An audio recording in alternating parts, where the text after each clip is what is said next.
Hey guys, Josh here. And Michelle. And we are Adventures Ahead. And today, Carnival has released an email with some changes that are going to impact people's cruises. I don't think they're horrible, but I think their message is a little wonky in my opinion. It could be horrible for you though. I guess. Who knows? But no, I think the message is a little wonky. We'll get into that as we talk about some of the things, kind of like a reaction to it and our thoughts, really. Yep. So we are just going to go over the highlights of the email. Right. So Carnival starts out by saying that, everybody's been affected by inflation, higher fuel prices, and supply chain challenges, which I agree. Which is true, right. Everybody's been impacted by that. But then they go into a long thing kind of about it's about waste, it's about this, it's about all these initiatives and different things. But then they talk about the specialty dining, and we're going to talk about that. Michelle? So yeah, we're going to go over what changes are happening. So steakhouse prices across the fleet are going to increase to $48. Currently, they're $42. But when we first started cruising, it was $38, correct? $35. Oh, it was $35? Oh, yeah. Okay. So it's went up quite a bit. But I think at $48, it still is worth it. Maybe. I do. I agree. I think for $48, what you get, it is worth it. You don't? No. Okay. So it says, in addition, per person prices at specialty dining restaurants on specific ships, so an example is Rudy Sea Grill, Banzai Teppanyaki, will also increase. These changes reflect higher costs that we must pay for these fine menu items. So I don't know if that'll be Kachina or anything, but it didn't label those. But, I think it leaves it open. Yes, it leaves it very vague. I mean, because it says, for example, it says specific ships.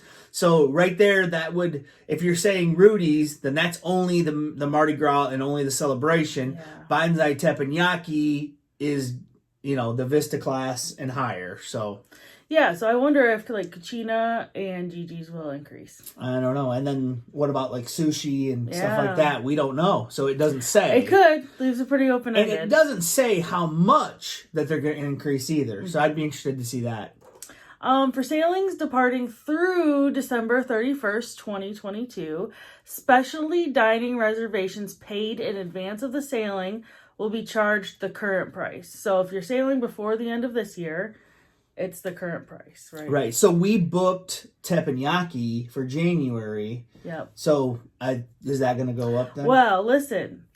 For sailings January 1st, 2023 and onward, specialty dining reservations already paid as of today's date, so November 2nd. Oh, so we will be honored at the current rate. Okay, so we got it at the current rate for January. Yeah. For at least one of our sailings. Right. So that's a change right there. Mm-hmm. Also, in the main dining room, so that's all the specialty restaurant changes. In the main dining room, we'll continue to offer lobster on itineraries of 6 days or more, but we'll be moving to the second elegant evening instead of the current offering on the first elegant night. I kind of like that, actually. Yeah? I like that because usually I don't want to go to the first elegant night. I'd rather go to a later sailing elegant night, personally for me. And we don't go every time for lobster. I'm not sure why Carnival's doing that for waste purposes. Maybe people would be too full. I don't know. I don't know. That makes no sense to me. We're Carnival people. Obviously. If we're citing inflation, higher fuel prices, and supply chain issues, I'm not sure why lobster at the end of a ship would have. I don't know. That would have an impact. I have no idea about that. When they got me on that one, you can only what's the thing up here say? The lobster isn't going to swim away. We just ask that you wait for it further into your voyage. Yeah, I'm just not sure. I mean, they tried to get cute with it there, but maybe you think people will eat less? Well, I don't know. We're going to get into it here in a minute. But, I always hear a lot of people say, oh, I go to lobster night and order 4, 5, 6 lobsters. Mm-hmm. You won't be doing that shortly. No. So we'll get into that. So the next thing that Carnival talks about is food waste initiatives. Yes. So these are some changes to mitigate food waste, right? Right. Complimentary self-serve ice cream and frozen yogurts will be available from 11 a.m. to 12 midnight. Yeah. So instead of 24/7. You can still have ice cream every day, multiple times a day, as much as you want, but from lunch until midnight. Which I think, I listen, I think it sounds petty, because, I mean, but I have witnessed, like, the ice cream stations can be a complete mess with a lot of waste, cones broken everywhere, all this kinds of stuff. I have witnessed that. I think, what did it say? From when to midnight? 11 a.m. From 11 a.m. to midnight, I think that's fine. I don't think that's a big deal, in my opinion. I mean, some people might be like, oh, man, I like to have an ice cream cone at 8 o'clock in the morning or whatever. I mean, some people might like that. I don't know. I mean, you know, somebody shared with me that on John Hield's page, some woman was upset because she said her granddaughter's first cruise is coming up, and she was really looking forward to having ice cream for breakfast, and now she can't. So it's like, well, you know, I get it, but... yeah. The last kind of change that they talk about during this email is that guests may continue to order a second complimentary entree in the main dining room. However, effective immediately, a third entree will incur a $5 charge. Right. So my guess is the ice cream and the main dining room will really impact a lot of people. Now listen. Like I said, so that applies to the lobster. So like people that go order all that, if you're going to order more than 2, you're going to pay for it from now on. Now listen. Well, it applies to everything. How many people are really ordering more than 2 entrees? I would like to know that, because I never have. No. I never have. I know some other people that are big eaters, and they never have either. Because, like, they usually order enough appetizers and stuff in the middle that time you get to the entree with a dessert after. And I know they said in here, like, oh, we want you to still try things. But I think a $5 fee for the plate of food you get, if you get a third entree, isn't a bad charge, in my opinion. I don't think it's bad at all, honestly. What do you feel about it? I don't like the changes. You don't honestly. You don't like any of them?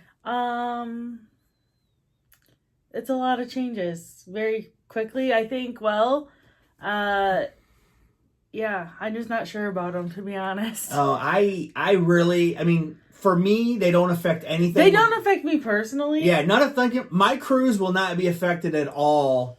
Well, I would say specialty dining, yeah. That is specialty dining, but is that, I mean, it's not going to stop me from going.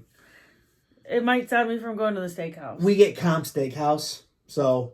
from the casino, so that doesn't affect me. Okay, but if I had to pay for the steakhouse, I wouldn't go. I'm being serious. $48 wouldn't. A person plus a 15% or 18% gratuity on top of that. Right. So it's over $100 for dinner. Yeah. I wouldn't do it. My steakhouse was wonderful last time. I wouldn't do it. I would. Serious. I definitely would. Okay, we disagree there. But yeah. And what else? I understand Carnival wanting to mitigate waste and all, things like that. And they say in the email that they're, committed to a better way of thinking and making our planet better. I get that. I agree with that. Yeah, I do too. I think there's maybe a different way to do it. But I think a lot of these changes aren't about that. I think it's, follow I think inflation the money. Is a lot to do with it. Follow the money. Now, especially restaurants, I talked to someone else that has cruised on other cruise lines. They say Carnival has some of the cheapest specialty restaurants. So, like, they're kind of catching up now from what I've heard. Well, and I think another thing, to Josh's point, to probably remember is Carnival is one of the least expensive cruise lines you can go on. Right. For sure. So I mean, like I said, these changes... to me, aren't that big of a deal. But I understand. If they affect you, let us know in the comments. Let us know what you think of these changes. We want to do our reaction to it and talk about it. Michelle doesn't know how to feel about it. I'm fine with them. I just had a minute to process this. Right. I literally got home and I said, let's do this video. And so she had to think about it. But yeah, I didn't even know what was happening. So yeah, let's... leave a comment down below. Do you agree? Do you not agree? What do you think Carnival should do differently? And if you're here for the first time, like, comment, subscribe. Bye. Thanks. Bye.